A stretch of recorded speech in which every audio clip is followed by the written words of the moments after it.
여러분, 때로는 억울한 일도 필요해요. 병들 때도 있고요. 사업이 마이너스를 볼 때도 있습니다. 한 달, 한 분기 마이너스로 내려가는 정도가 아니라 훅 하고 꺼지는데 그냥 마지막에 끝없는 바닥으로 내려가기도 합니다. 이럴 때가 있지요. 엎치락 뒤치락 모든 일이 이렇지만 이 모든 일이 실은 다 필요한 것입니다. 결과적으로 인생은 결론이, 인간은 그 인생에서 끝이 중요하잖아요. 이 모든 것이 다 합하여 우리에게 유익이 될 줄 믿습니다. 그리고 이동안 보내는 시간, 이 어려움의 시간도 나에게 유익이 됩니다. 요한복음에는 7개의 표적이 있습니다. 예수님이 그 많은 표적과 기사와 이적을 행했는데도 요한은 7개를 정리했습니다. 저는 이것을 하나님의 셀렉션이라고 합니다. 이 7개의 표적에 공통점이 있어요. 인간은 다 실패했다. 나의 실패, 우리의 실패 속에서 하나님은 그때그때마다 찾아오셔서 결국 되돌려 놓으신다. 여러분, 절박할 때 있어요. 예수님은 절박할 때 찾아오십니다. 희망이 조금이라도 내게 남아있으면은 글쎄요. 그러나 내 안에 소망이 끊어지고 내 안에 바라볼 곳이 없고 내 힘이 다 빠져서 내가 마지막 끝을 만났다고 생각할 때 하나님은 날 찾아와 나를 위로하시고 공감하시고 마침내 되돌려 놓으십니다. 사람은 끝까지 가야 하나님을 찾는 경우가 있죠. 준비한 모든 포도주, 내 아들과 딸의 결혼식이에요. 열심히 준비했어요. 근데 이 포도주가 완전 떨어진 겁니다. 질병, 슬쩍 아픈 것이 아니라 끝을 본 겁니다. 마지막 선언을 받았어요. 바산, 완전 사르밧 과부처럼 이거 먹고 죽으려고 하는 겁니다. 절망의 끝을 왔어요. 영적으로 보면요, 메마른 뼈다구예요. 에스겔 5장에 메마른 뼈다구 같은 신세가 되었을 때 하나님은 일하십니다. 하나님이 일하신다는 것이 뭐죠? 되돌려 놓으신다는 겁니다. 그럼 목사님, 내가 망해야 되는 겁니까? 성도 여러분, 당신 아들의 진학이 망하라고 말하지 않았습니다. 여러분의 비즈니스를 보고 망하라 그러지 않았습니다. 당신의 건강이 망해야 된다고 말하는 것이 아닙니다. 내가 망해야 되는 겁니다. 내 힘, 내 능력, 내가 망할 때 여러분 하나님을 만나게 되는 겁니다. 포도주가 다 동났습니다.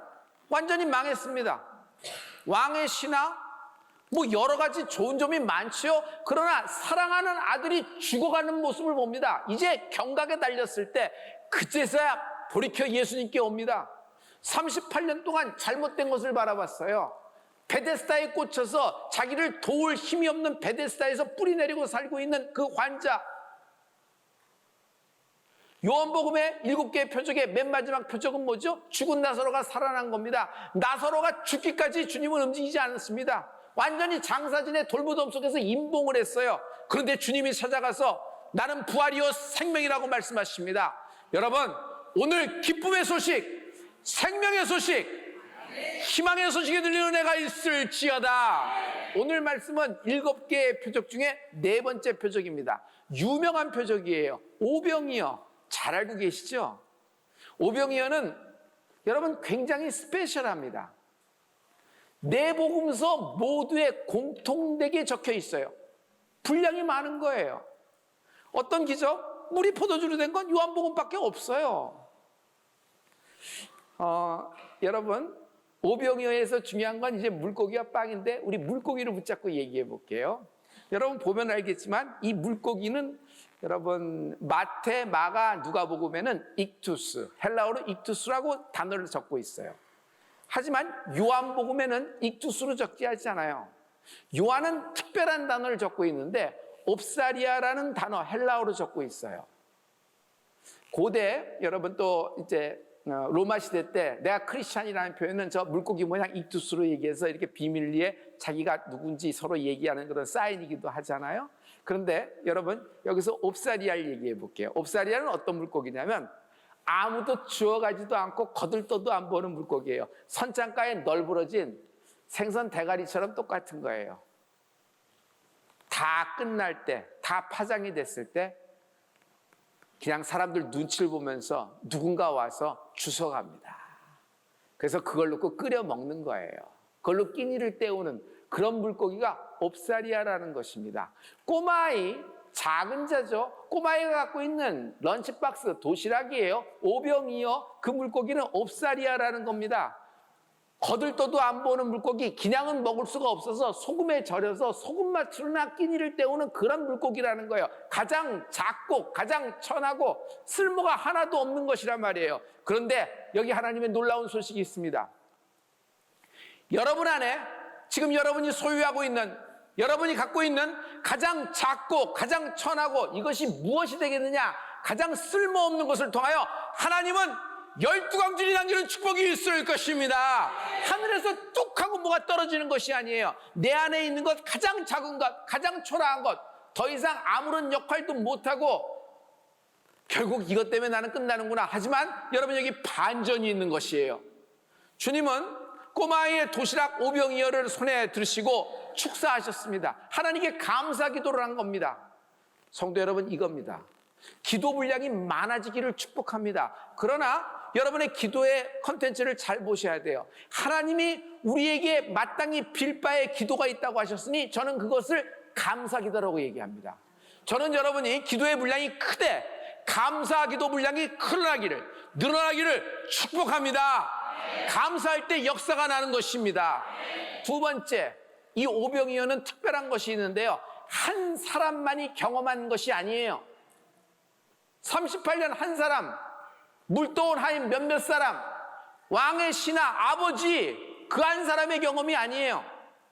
5,000명, 장정만 5,000명, 남녀노소 합치면 뭐 1만 5천에서 2만 명도 축히 되지 않겠습니까? 근데 이 모든 것이 이들이 동시에 경험한 것이다. 이렇게 많은 사람이 한 자리에서 동시에 경험했다는 뜻이 뭘까요? 내게도 일어날 수 있다. 내게도 일어날 수 있다. 나에게도 일어날 수 있다. 성경의 말씀을 보면서 이랬지 저랬지 기승전결자 맞추고 스토리를 잘 외우는 것도 중요합니다. 그러나 잘 모르더라도 모세에게 일어난 일이 내게도 일어날 수 있다.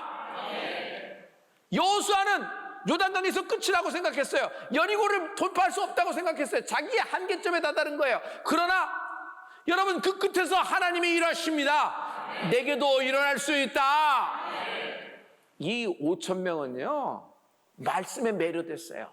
시간 가는 줄 모르고 예수님의 말씀을 그냥 뚫어져라 보고 있는 겁니다. 그 산에서. 그런데 예수님이 말씀을 하시다가 계속 하시다가 어느 순간 말씀을 딱 스탑하십니다. 왜? 사람들이 모두 굶주린 것을 알았어요. 배고픔을 알았어요. 그리고 오병이어의 역사가 일어났어요. 포인트는 이겁니다. 사람들의 요구가 없었다. 그들은 오직 말씀에 집중하고 있었지만 요구하지도 않았어요. 또 요구한다고 이것이 되겠느냐? 불가능한 일이었기 때문에. 그러나 예수님은 먼저 그들의 배고픔, 그들의 굶주림을 공감하시고 오병이어를 통하여 하나님의 기적을 역사하시는 것입니다. 여러분에게도 일어날 수 있습니다. 기쁨의 소식, 소망의 소식이 들리는 애가 있을지어다. 오늘의 메시지의 핵심은 오병이어 이전과 오병이어 이후가 달라져야 된다는 얘기예요. 자, 오병이어가 일어난 그 다음 날로 넘어갑니다.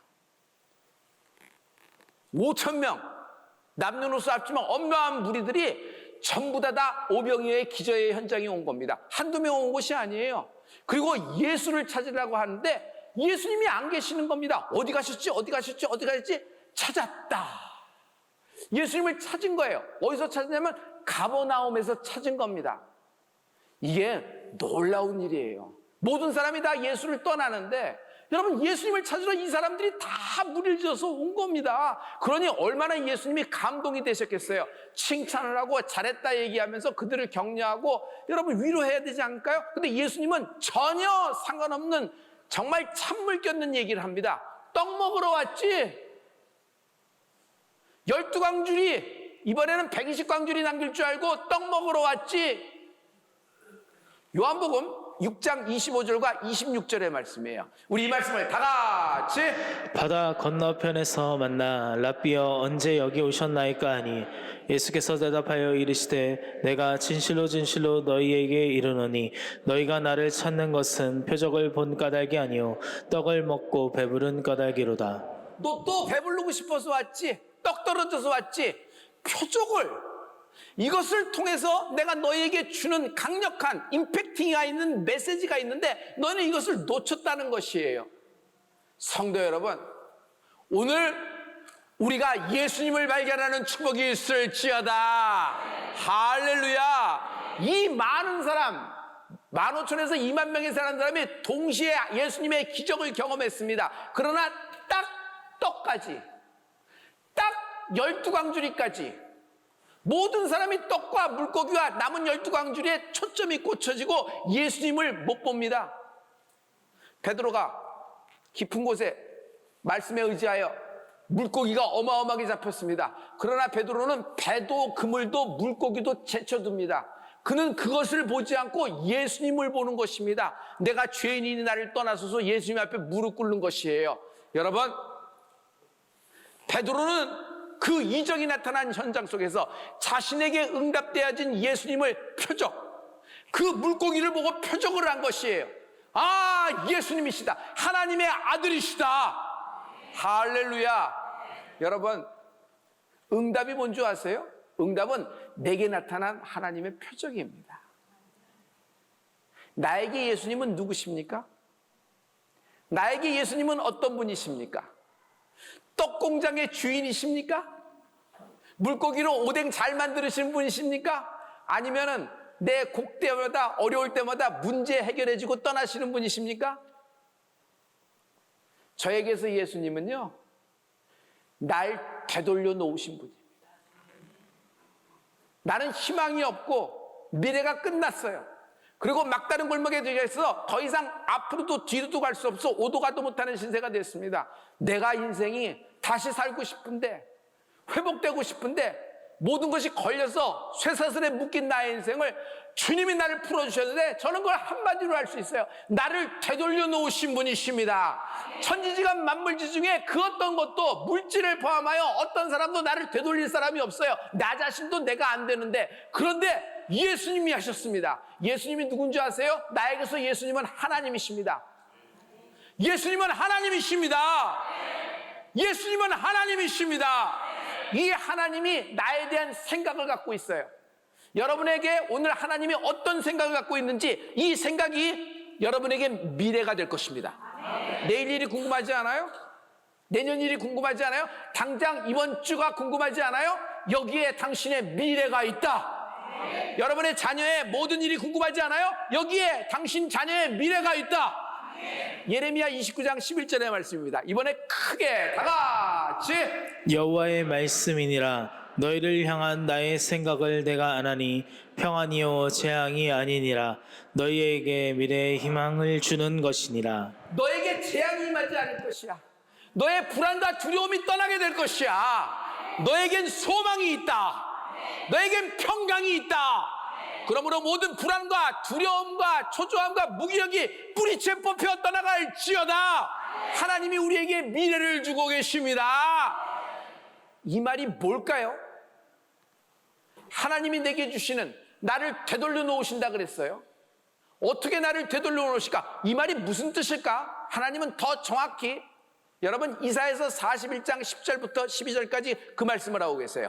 다 같이 두려워하지 말라 내가 너와 함께함이라 놀라지 말라 나는 내 하나님이 됨이라 내가 너를 굳세게 하리라 참으로 너를 도와주리라 참으로 나의 의로운 오른손으로 너를 붙들리라 보라 내게 노하던 자들이 수치와 욕을 당할 것이요 너와 다투는 자들이 아무것도 아닌 것 같이 될 것이며 멸망할 것이라 내가 찾아도 너와 싸우던 자들을 만나지 못할 것이요 너를 치는 자들은 아무것도 아닌 것 같고 허무한 것 같이 되리니 너의 걸림돌, 너의 모든 풀 수 없는 골략 같은 존재, 너를 애워싸는 모든 원수들이 아무것도 아닌 것 같이 된다. 아무것도 아닌 것 같이 된다. 바람에 나는 겨와 같을 거예요. 그러나 나는 하나님이 붙잡아 주십니다. 여러분 이건 강력한 하나님의 생각이고 우리에게 미래를 주시는 소망의 말씀이에요. 여러분 이 문제에 걸려서 내가 죽을 것 같죠? 아무것도 아닌 것 같이 될 것이다. 모세에게 홍해가 아무것도 아닌 것 같이 된 거예요. 여리고성 요단강이 아무것도 아닌 것 같이 된 거예요. 뒤쫓아오는 원수 아멜렉이 손을 들어 기도하는 순간 아무것도 아닌 것 같이 된 거예요. 이 과부가 아무것도 없어요. 먹을 것이 없어요. 완전 가난해서 죽어야 되는 겁니다. 아무것도 없으니까. 그런데 그 모든 일상을, 그 모든 생활을 돌려놓으시는데 아무것도 아닌 것 같이 된다. 모든 사람에게 골리앗이 다 무서운 존재였어요. 근데 다윗에겐 아무것도 아닌 것 같이 된다. 여러분 크게 선포해 보세요. 아무것도 아닌 것 같이 된다. 시작. 제가 무슨 말을 선창하던 여러분이 한번 받아주실래요? 아무것도 아닌 것 같이 된다. 어떤 분은 더블 포션이에요. 두 손을 잡고 하도 너무 좋을 것 같아요. 내 문제가 내 질병이 내 불안과 두려움이 내 마이너스 그리고 골치 한번 망하게 된 내 모든 상황과 환경과 사업이 여러분 암이라는 진단을 받아봐요. 하늘이 무너지는 것 같습니다. 제가 제 아버지의 간증을 들었을 때 아는 것은 그런 진단을 받으면요 하늘이 노란 게 아니에요. 하늘이 노란 건 초기 증상이라고 그랬어요. 하늘이 까매지더래요. 40대 초반에. 그런데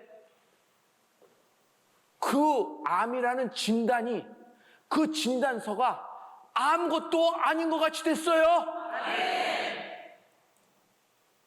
당신은 끝났습니다. 파산했습니다. 당신은 이 계약 때문에 당신은 죽게 되었습니다. 이행 못하죠? 어떡하겠어요? 아무것도 아닌 것 같이 된다. 우울이에요. 불안이에요. 처방약까지 생겨났어요. 점점 약은 평생 먹어야 되는가? 그런데 이 모든 것이 아무것도 아닌 것 같이 된다. 여러분 하나님이 우리에게 미래를 선물하고 계신 것입니다. 아무것도 아닌 것 같이 된다. 가난합니다.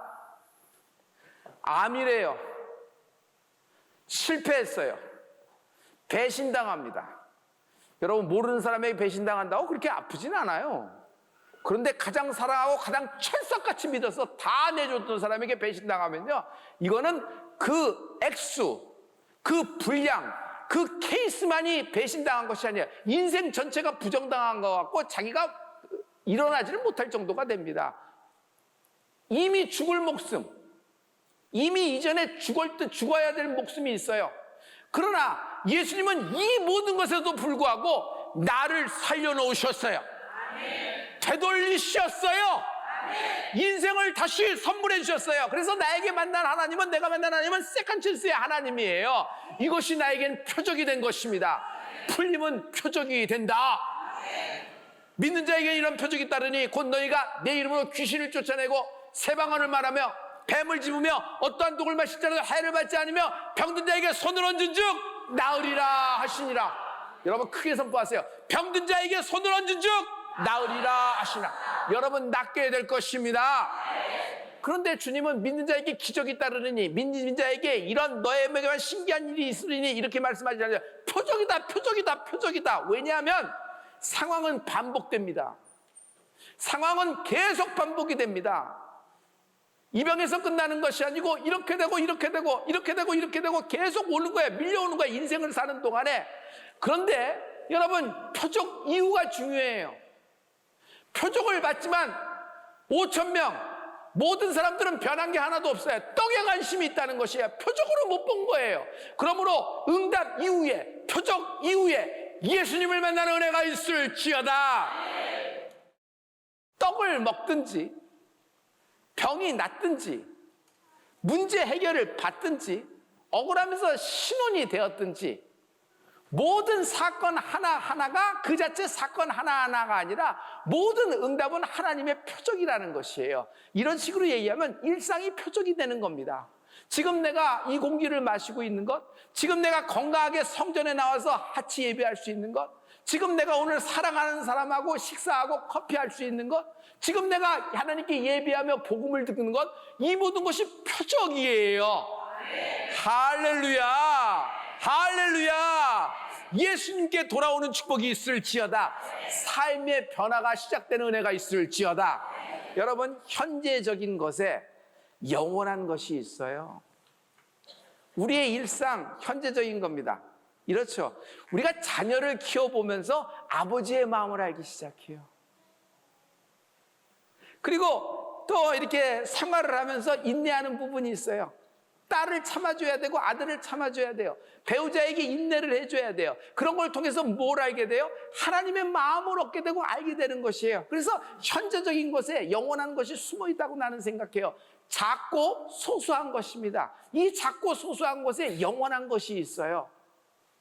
그러므로 성도 여러분, 어떤 때는 내가 손해보기도 합니다. 또 질병에 걸릴 때도 있고 또 사랑하는 사람하고 어쩔 수 없이 이별하게 될 때도 있었어요. 또 사업이 또 곤두박질 칠 때도 있습니다. 그러나 이 일이 왜 생겼는지 이걸 다 몰라요.